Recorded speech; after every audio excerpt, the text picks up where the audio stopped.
नमस्कार साथियों, आज हम जानेंगे राज्यसभा अर्थात काउंसिल ऑफ स्टेट के बारे में। तो साथियों शुरू करते हैं। राज्यसभा जिसे काउंसिल ऑफ द स्टेट कहा जाता है साथियों, इसका वर्णन भारतीय संविधान के अनुच्छेद 80 के अंतर्गत किया गया है। तो सबसे पहले जानते हैं साथियों, संसद। जो हमारी संसद है, संसद के बारे में अनुच्छेद 79 अर्थात अनुच्छेद 79 में बताया गया है कि संसद के 3 स्तंभ होंगे। संसद के 3 स्तंभ होंगे। पहले जो स्तंभ होंगे वो होंगे राष्ट्रपति,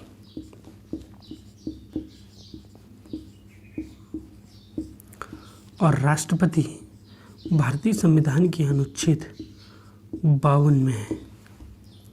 52 में वर्णन है राष्ट्रपति भारत का एक राष्ट्रपति होगा। और दूसरा राज्यसभा, और राज्यसभा का वर्णन है अनुच्छेद 80 में, अनुच्छेद 80 में। और फिर इसका तीसरा स्तंभ होता है लोकसभा। लोकसभा तो साथियों संसद के 3 अंग हैं, 3 स्तंभ हैं, राष्ट्रपति, राज्यसभा और लोकसभा। लोकसभा का वर्णन भारतीय संविधान के अनुच्छेद 81 में है, अनुच्छेद 81 में है। तो साथियों कोई भी जो कानून होता है वह तभी कानून बन पाता है जब राज्यसभा और लोकसभा उसे पारित कर दे और उसके बाद राष्ट्रपति उस पर अपने स्वीकृति, अपनी सहमति प्रदान करे, अर्थात राष्ट्रपति उस पर अपने हस्ताक्षर करते हैं, तभी कोई बिल या विधेयक कानून बन पाता है, अर्थात कानून का रूप लेता है या एक्ट बन पाता है। तो साथियों राष्ट्रपति के बारे में हम पढ़ चुके हैं। आज हम इसी कड़ी में आगे बढ़ते हुए संसद का जो अगला स्तंभ है राज्यसभा के बारे में चर्चा करने वाले हैं। तो साथियों ध्यान से सुने राज्यसभा के बारे में।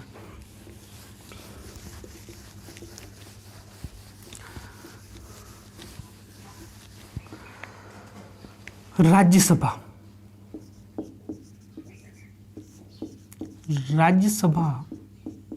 को काउंसिल ऑफ स्टेट भी कहा जाता है साथियों, काउंसिल ऑफ स्टेट। इससे पहले साथियों 1954 से पहले, अर्थात 1954 से पहले इसे क्या कहा जाता था? राज्य परिषद।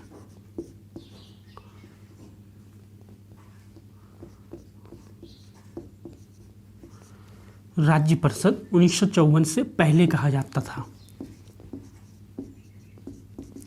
और उसके बाद इसे 1954 में इसका नाम रखा गया राज्यसभा।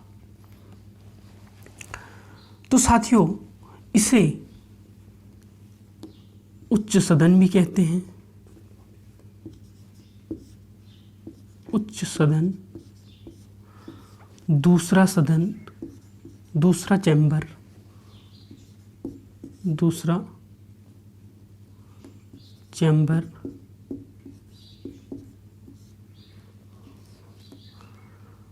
बड़ों की सभा,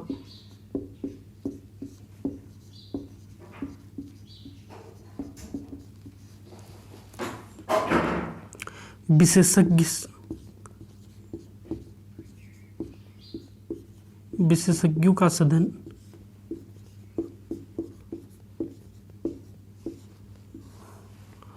और स्थायी सदन।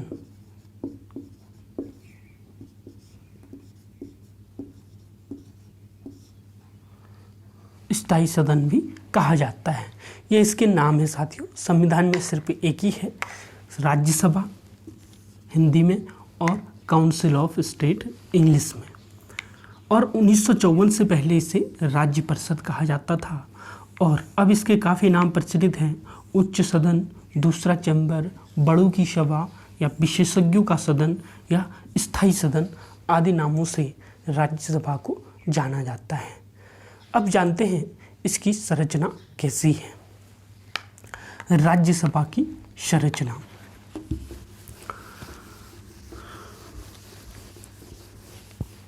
साथियों, राज्यसभा के जो सदस्यों की संख्या है वह है 250। राज्यसभा के सदस्यों की संख्या अधिकतम क्या हो? 250। ये अधिकतम संख्या है, अधिकतम इतनी हो सकती है, अधिकतम। लेकिन इसमें से जो निर्वाचित सदस्य होते हैं वह 238 होते हैं। 238 निर्वाचित होंगे और 12 सदस्य राष्ट्रपति द्वारा मनोनीत होंगे। 12 सदस्य राष्ट्रपति द्वारा मनोनीत होंगे। तो ये टोटल कितना हुआ? 250। अर्थात राज्यसभा की अधिकतम संख्या 250 है, जिनमें से 238 सदस्य निर्वाचित होते हैं और 12 सदस्य राष्ट्रपति द्वारा मनोनीत किए जाते हैं। और ये जो 12 सदस्य होंगे ये 4 क्षेत्रों से साहित्य, विज्ञान,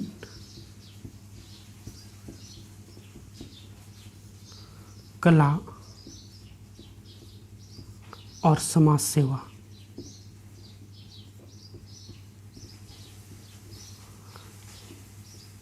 इन चार क्षेत्रों से मनोनीत किए जाएंगे राष्ट्रपति द्वारा। साहित्य, विज्ञान, कला और समाज सेवा, इन 4 क्षेत्रों से संबंधित व्यक्ति को राष्ट्रपति द्वारा मनोनीत किया जाता है। ये अपने क्षेत्र के विशेषज्ञ होते हैं, इसीलिए इसे विशेषज्ञों का समूह भी कहा जाता है। इसीलिए क्या कहा जाता है? विशेषज्ञों का समूह।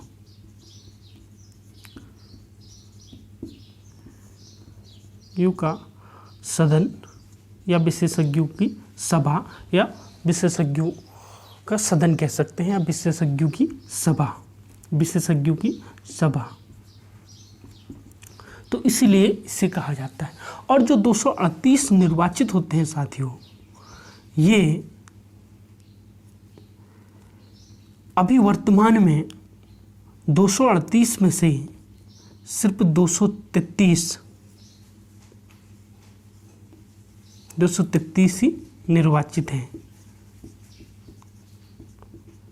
अभी राज्यसभा में जो सदस्यों की संख्या है, निर्वाचित सदस्यों की संख्या 233 ही है। और 233 में से क्योंकि राज्यसभा में जो निर्वाचक मंडल होता है उसमें राज्य विधानसभाओं के निर्वाचित सदस्य भाग लेते हैं। कौन भाग लेते हैं? राज्य विधानसभाओं के निर्वाचित सदस्य भाग लेते हैं। तो राज्य द्वारा चुने जाते हैं 229 राज्यों द्वारा, और 4 सदस्य चुने जाते हैं दिल्ली एवं पुडुचेरी की विधानसभा से। दिल्ली एवं पुडुचेरी,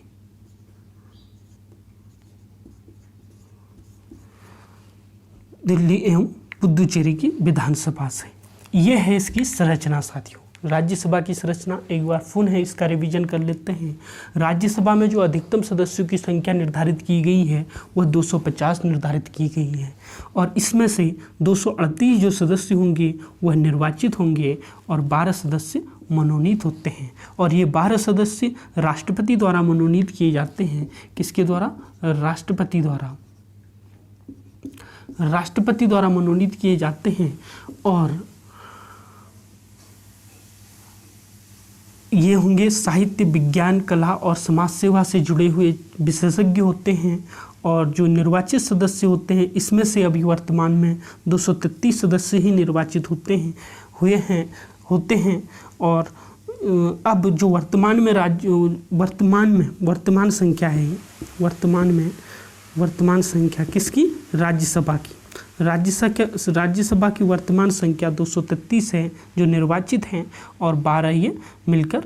तो अब राज्यसभा के सदस्यों की संख्या होती है 245। अभी जो वर्तमान में राज्यसभा की संख्या है साथियों 245, 233 ये और 12 मनोनीत, तो 245 वर्तमान में राज्यसभा की संख्या है। और 233 में से 229 राज्यों द्वारा चुने जाते हैं, 4 केंद्र शासित प्रदेश दिल्ली एवं पुदुचेरी की विधानसभा द्वारा चुने जाते हैं। ये है राज्यसभा की संरचना। अब जानते हैं कि राज्यसभा के जो निर्वाचित सदस्य होते हैं उसमें कौन भाग लेता है, अर्थात निर्वाचक मंडल कैसे बनता है। निर्वाचक मंडल का मतलब ये हुआ साथियों, अर्थात जो लोग चुनाव में भाग लेते हैं। इसमें कौन लेते हैं साथियों, राज्य विधानसभाओं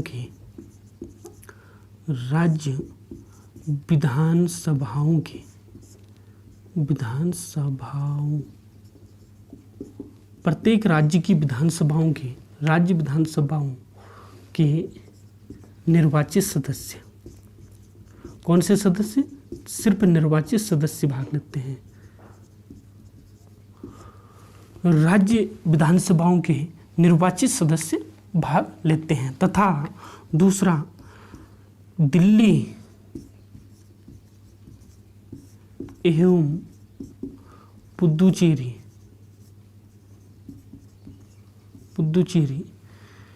की विधानसभाओं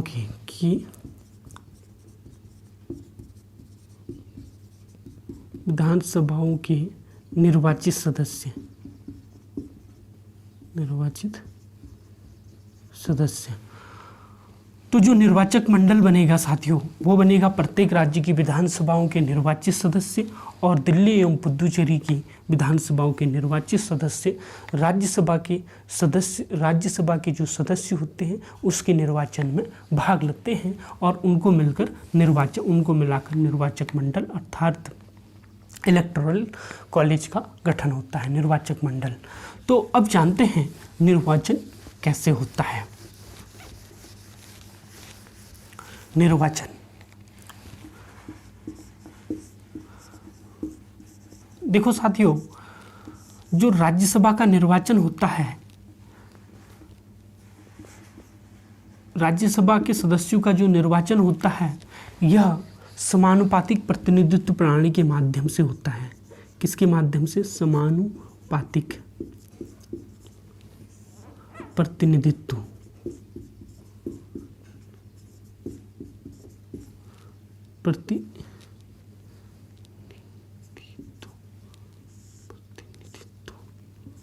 प्रणाली,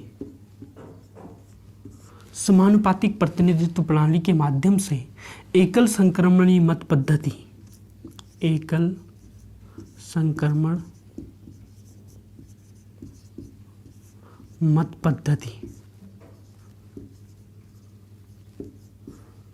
मत पद्धति के द्वारा होता है। समानुपातिक प्रतिनिधित्व प्रणाली के द्वारा एकल संक्रमणीय मत पद्धति के माध्यम से होता है, एकल संक्रमणीय मत पद्धति के माध्यम से होता है।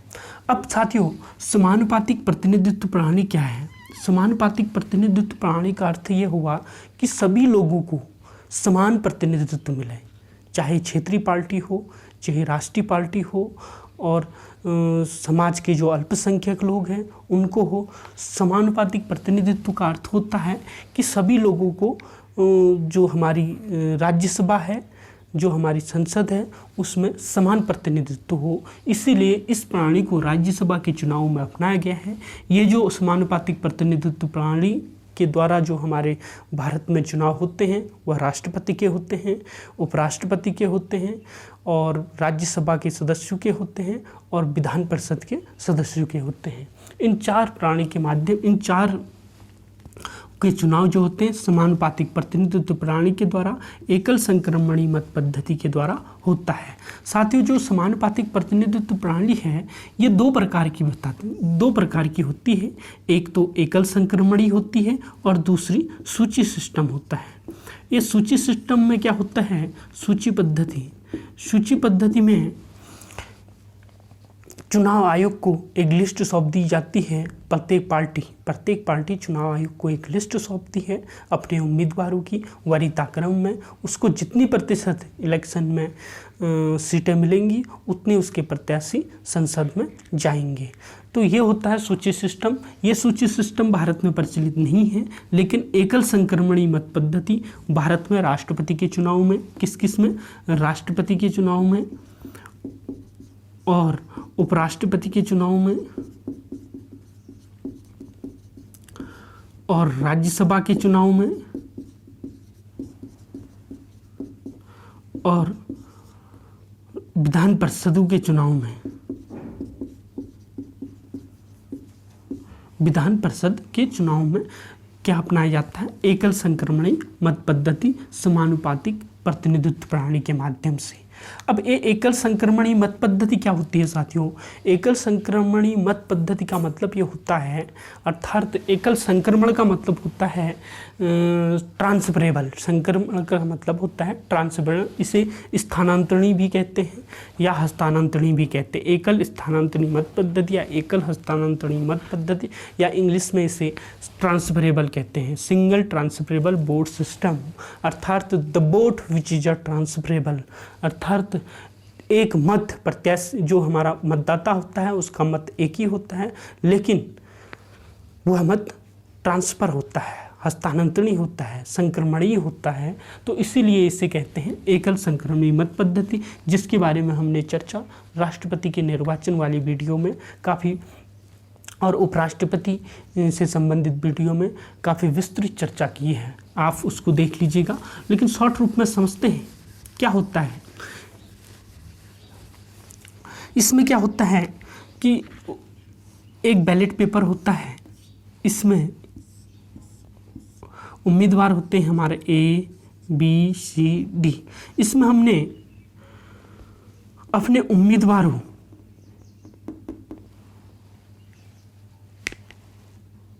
एकल संक्रमणी मत में क्या होता है कि अपने उम्मीदवारों को हमने वरीयता क्रम में वोट देना पड़ता है। जैसे बी को फर्स्ट दे, सी को दूसरा दे, डी को चौथा दे और सी को चौथा दे और डी को तीसरा दे। इस प्रकार में हम वरीयता क्रम में इसमें वोट देते हैं, मतदाता वोट देते हैं। और यदि किसी कारणवश ये जो हमारी पहली पसंद है ये यदि चुनाव नहीं जीतता है तो बी जीत सकता है। इसका वोट, इसको जो हमारी प्रथम वरीयता है उसकी द्वितीय वरीयता, इसके मतपत्र में द्वितीय वरीयता जो भरा होगा वो इन तीनों में ट्रांसफरेबल हो जाएगा। इसी को कहते हैं एकल संक्रमणी मत पद्धति। अब जो चुनाव होता है वो अप्रत्यक्ष होता है। कैसा होता है साथियों? अप्रत्यक्ष। जो चुनाव होता है वह अप्रत्यक्ष होता है और जो मतदान होता है वह गुप्त नहीं होता है। साथियों इसको ध्यान दें, गुप्त नहीं होता है, क्योंकि इसमें क्या है, पार्टियां अपना व्हिप जारी कर देती है कि संबंधित व्यक्ति को ही आपने मतदान करना है, तो ये गुप्त नहीं होता है। राज्यसभा का चुनाव जो होता है गुप्त मतदान द्वारा नहीं होता है और अप्रत्यक्ष मतदान द्वारा होता है। अप्रत्यक्ष मतदान इसलिए होता है क्योंकि राज्यसभा के जो सदस्य होते हैं वो जनता द्वारा प्रत्यक्ष रूप से नहीं चुने जाते हैं, अर्थात जनता द्वारा जो चुने हुए प्रतिनिधि होते हैं वो जनता की तरफ से राज्यसभा सदस्यों को चुनते हैं, इसीलिए इसे अप्रत्यक्ष मतदान कहते हैं। और अब जानते हैं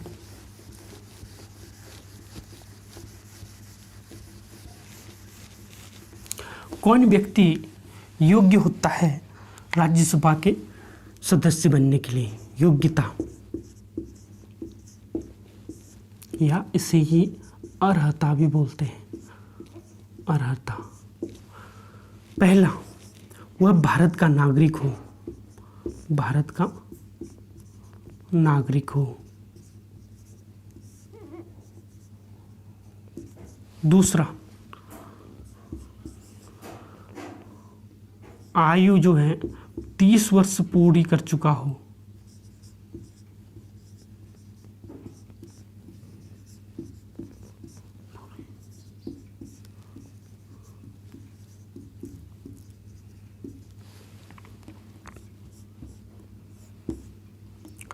किसी लाभ के पद पर न हो।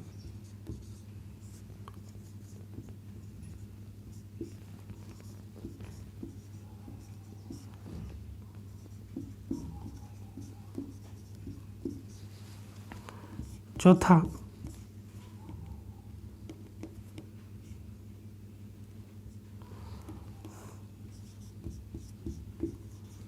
पागल या विकृत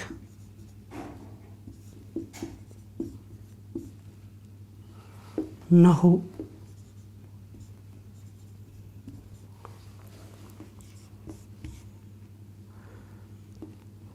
दिवालिया घोषित न हो।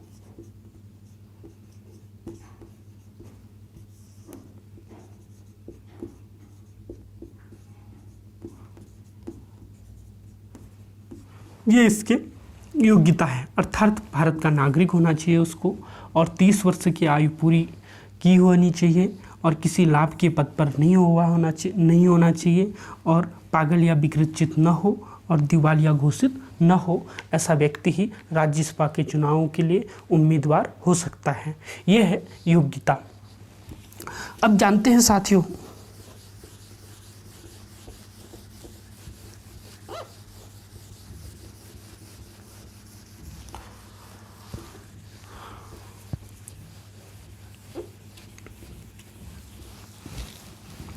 कि जो हमारी राज्यसभा है, इसके सदस्यों के चुनाव के बारे में हमने जान लिया, चुनाव पद्धति के बारे में जान लिया, और अब जानेंगे इनकी अर्हता के बारे में जान लिया, और अब जानेंगे हम इसकी निर्हरता अर्थात निर्योग्यता क्या होती है, किस आधार पर इन्हें हटाया जा सकता है।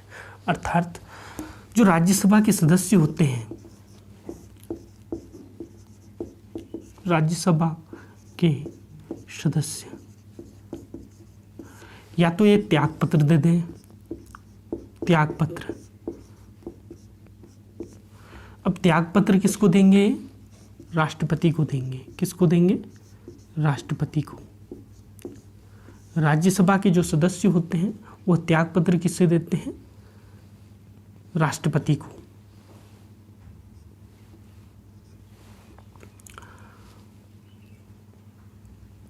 और यदि ये जनप्रतिनिधित्व अधिनियम में बताया गया है कि यदि ये 2 वर्ष से अधिक सजा काट चुके हैं किसी फौजदारी मुकदमे में, तो ये निर्योग्य घोषित किए जा सकता था न्यायालय द्वारा 2 वर्ष से अधिक, 2 वर्ष या उससे अधिक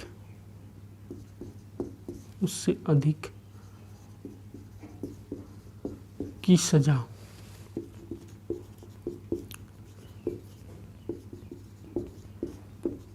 दी गई हो। और तीसरा है, यदि ये बिना बताए 60 दिन तक अनुपस्थित रहते हैं सदन से, बिना बताए सदस्य 60 दिन तक अनुपस्थित रहते हैं, तो इनकी 60 दिन तक अनुपस्थित रहते हैं तो इनकी जो सदस्यता है उसको समाप्त किया जा सकता है। और अगला है कि दल बदल के आधार पर, जो दल बदल अधिनियम है 10वीं अनुसूची में, दल बदल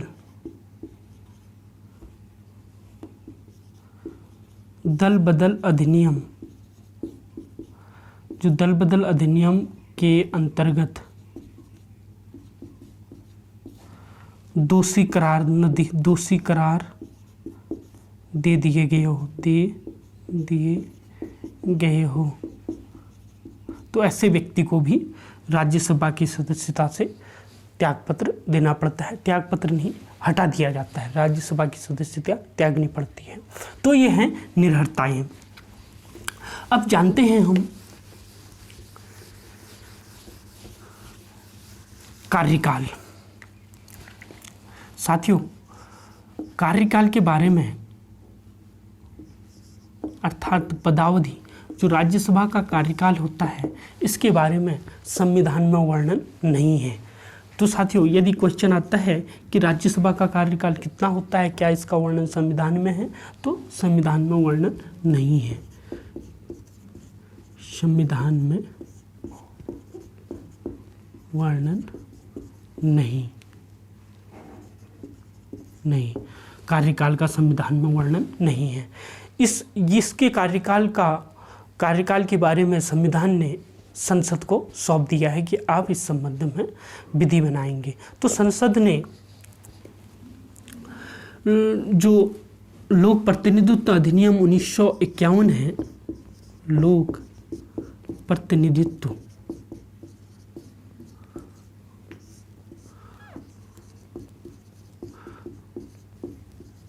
1951 है, इसके द्वारा इसके कार्यकाल का निर्धारण किया गया है। इसके द्वारा इसके कार्यकाल जो रखा गया है वो रखा गया है 6 वर्ष। कितना रखा गया है? 6 वर्ष। तो राज्यसभा का जो कार्यकाल होता है 6 वर्ष होता है, लेकिन इसके 1/3 सदस्य प्रत्येक 2 वर्ष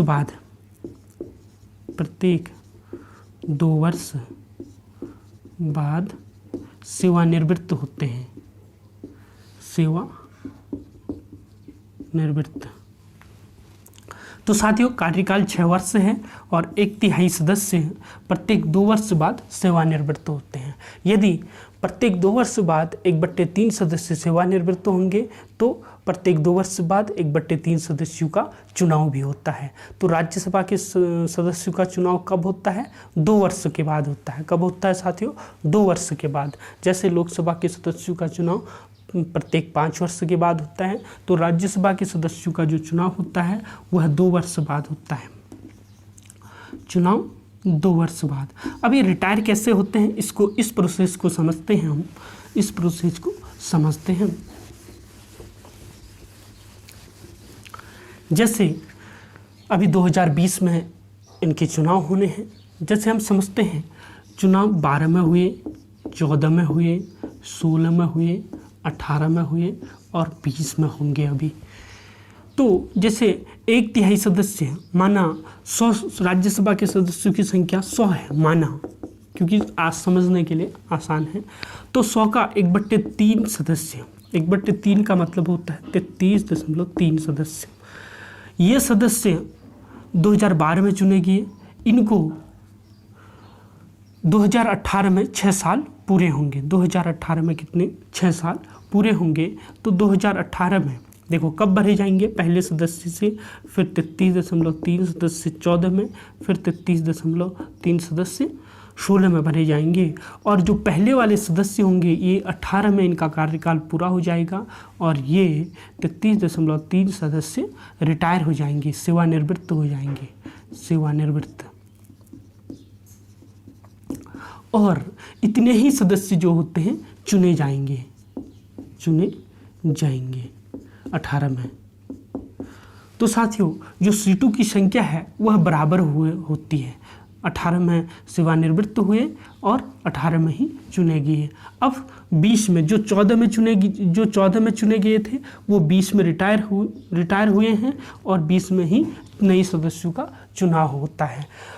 तो ये है इसकी गणित साथियों।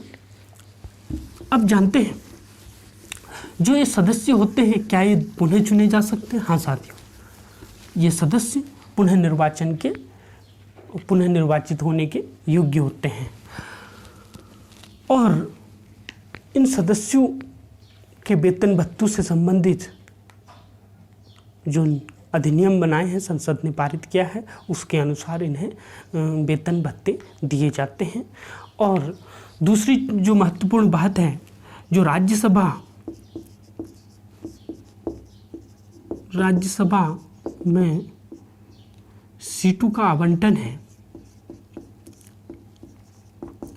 सीटों का आवंटन अर्थात किस राज्य को कितनी सीटें हैं होंगी राज्यसभा में, इसका आवंटन, राज्यसभा में सीटों का आवंटन जो है संविधान की जो अनुसूची है वो अनुसूची 4 में बताया गया है। कौन सी?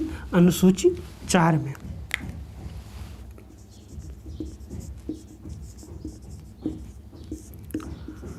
अनुसूची 4 में बताया गया है कि राज्यसभा में सीटों का आवंटन, अर्थात प्रत्येक राज्य को कितनी कितनी सीटें होंगी।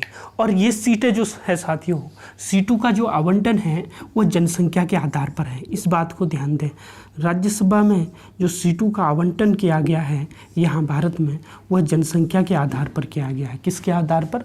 जनसंख्या के आधार पर किया गया है। और ये चल रहा है अभी 1971 की जनगणना के अनुसार। 1971 की जनगणना के अनुसार। किसकी जनगणना के अनुसार? 1971 की जनगणना के अनुसार। ये इसलिए रखा गया 1971, ये 2026 तक चलेगा और 2026 के बाद जो अगली जनगणना 2031 में होगी उसके बाद इसमें परिवर्तन किया जाएगा यदि सरकार चाहे। तो अभी यही चल रहा है 1971 की जनगणना के अनुसार। 1971 की जनगणना के अनुसार राज्यसभा में अधिकतम सीटों की संख्या 250 हो सकती है, लेकिन अभी वो भी पूरी नहीं है, 245 ही भरे गए हैं। 245 में से 233 में ही निर्वाचन होता है और 12 सदस्य राष्ट्रपति द्वारा मनोनीत होते हैं। तो ये जनसंख्या के आधार पर है। और यहाँ जैसे यूपी में सबसे ज़्यादा जनसंख्या है भारत में, तो यहाँ सबसे अधिक सीटें इसको मिली है, यूपी को 31। जैसे त्रिपुरा में कम है तो त्रिपुरा को 1 सीट मिली है। तो ये जनसंख्या के आधार पर सीटों का आवंटन किया है राज्यसभा में, और इसका वर्णन है अनुसूची 4 में। अनुसूची 4 में राज्यसभा में प्रत्येक राज्य में कितनी सीटें मिलेंगी प्रत्येक राज्य को, उसके बारे में बताया गया है। और किस आधार पर बताया है? जनसंख्या के आधार पर।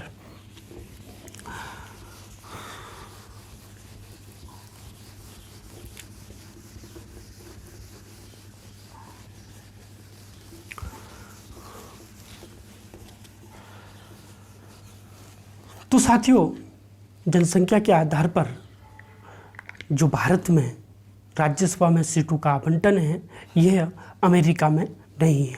अमेरिका में जो 50 राज्य हैं वहाँ की जो सीनेट है, अर्थात वहाँ का जो उच्च सदन है, वहाँ प्रत्येक राज्य में निश्चित सीटें आवंटित की गई हैं, अर्थात वहाँ के प्रत्येक राज्य को सीनेट में 2 सीटें मिलती हैं। अमेरिका, देखो साथियों, अमेरिका की जो संसद है, अमेरिका की संसद को कांग्रेस कहते हैं। क्या कहते हैं साथियों? कांग्रेस। अमेरिका की संसद को कांग्रेस। इसके 2 सदन होते हैं, एक है सीनेट और दूसरा है house of representative. House of representative. House of representative. House of representative जो है यह भारत की लोकसभा के समान है। इसे निम्न सदन भी कहते हैं। इसे निम्न सदन अर्थात जनता का सदन, और यह उच्च सदन जो भारत में राज्यसभा के समान है, उच्च सदन। और यहाँ प्रत्येक राज्य को बराबर सीटें मिली हैं। अमेरिका में प्रत्येक राज्य में अमेरिका में राज्यों की संख्या 50 है, तो वहाँ जो सीनेट की संख्या है, सीनेट में सीटों की संख्या है वह 100 है। कितनी है? 100 है। भारत में सीटों की संख्या निश्चित नहीं है, जनसंख्या के आधार पर है। जैसे यूपी में सबसे ज़्यादा जनसंख्या है तो वहाँ 31 सीटें दी गई हैं। त्रिपुरा में कम जनसंख्या है तो वहाँ पूरे त्रिपुरा में सिर्फ 21 सीटें राज्यसभा के लिए प्राप्त हैं। तो ये है अंतर साथियों।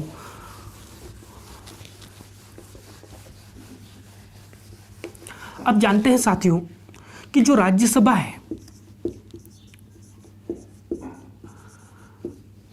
ये राज्यसभा है, इसके सभापति होते हैं, अर्थात जो राज्यसभा जब चलती है उसकी अध्यक्षता जो करते हैं, जैसे लोकसभा की अध्यक्षता लोकसभा अध्यक्ष करते हैं, वैसे ही राज्यसभा की जो अध्यक्षता करते हैं वो सभापति कहलाते हैं। और सभापति होते हैं उपराष्ट्रपति। कौन होते हैं साथियों? उपराष्ट्रपति। भारतीय संविधान के अनुच्छेद 64 के अनुसार पदेन सदस्य होते हैं।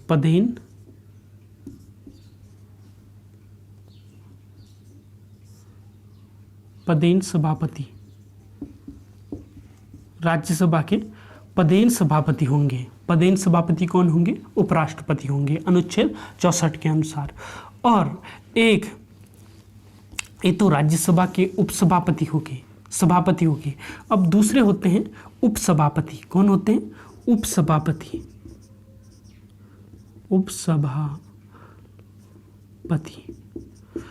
जो उपसभापति होते हैं, यह राज्यसभा के जो उपसभापति होते हैं साथियों, यह राज्यसभा के ही सदस्य होते हैं।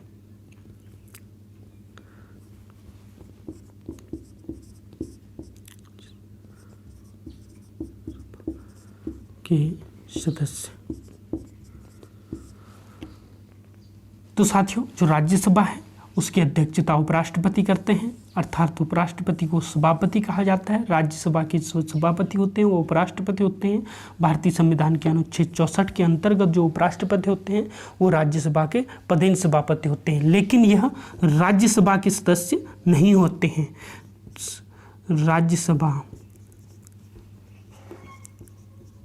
राज्यसभा के सदस्य नहीं, राज्यसभा के सदस्य नहीं होते हैं उपराष्ट्रपति, लेकिन जो उपसभापति होते हैं यह राज्यसभा के सदस्य होते हैं। और राज्यसभा में एक सदन का नेता भी होता है साथियों, सदन का नेता। और एक होता है विपक्ष का नेता।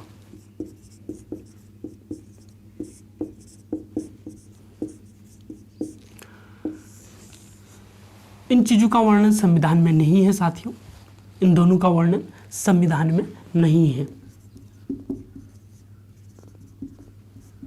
संविधान में नहीं, और इसका भी वर्णन संविधान में नहीं है। ये बात ध्यान देने योग्य है साथियों, संविधान में नहीं है विपक्ष का नेता और सदन का नेता। राज्यसभा में जो होते हैं, जो सदन का नेता होता है साथियों, यदि प्रधानमंत्री राज्यसभा से है, राज्यसभा सदस्य है प्रधानमंत्री, तो सदन का नेता प्रधानमंत्री होता है। यदि प्रधानमंत्री लोकसभा से है तो सदन का नेता प्रधानमंत्री नियुक्त करता है अपने दल से, अर्थात जो रूलिंग पार्टी होती है लोकसभा में, जो सत्ता में होती है, जिसका मंत्रिमंडल होता है, उसी पार्टी का ही एक सदन का नेता होता है, जो सदन में अनुशासन बनाए रखने के लिए जिम्मेदार होता है। अर्थात पार्टियों के बीच अपनी पार्टी के बीच अनुशासन बनाए रखने के लिए और दूसरी पार्टी के साथ परस्पर जो विचारों का आदान प्रदान है और उनसे समझौता करना है या उनसे बातचीत करनी है, इस संबंध में सदन का नेता जिम्मेदार रहता है। ये है सदन का नेता। जैसे अभी जो सदन के नेता हैं वह है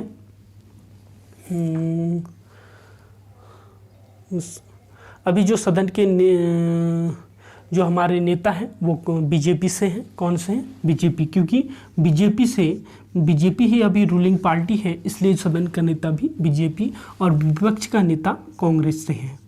किससे है? कांग्रेस से है। तो विपक्ष का नेता जो राज्यसभा में होंगे, इनका कार्य भी आपसे समझौता करना, सदन में अनुशासन बनाए रखना अपनी पार्टी का, इसलिए ये जिम्मेदार रहते हैं अपनी पार्टी और अपनी दूसरी पार्टी जो रूलिंग पार्टी है उसमें अनुशासन बनाए रखने के लिए ये सदन का नेता जिम्मेदार रहता है। और सदन का नेता हमेशा जो सभापति होते हैं उसकी सामने वाली चेयर में सबसे दाहिनी ओर बैठते हैं, क्योंकि कभी विचार विमर्श करना होता है सभापति को तो सदन के नेता से करते हैं। सदन के नेता और विपक्ष के नेता आपस में मिलकर विचार विमर्श करते हैं राज्यसभा के लिए। तो ये है राज्यसभा की संरचना।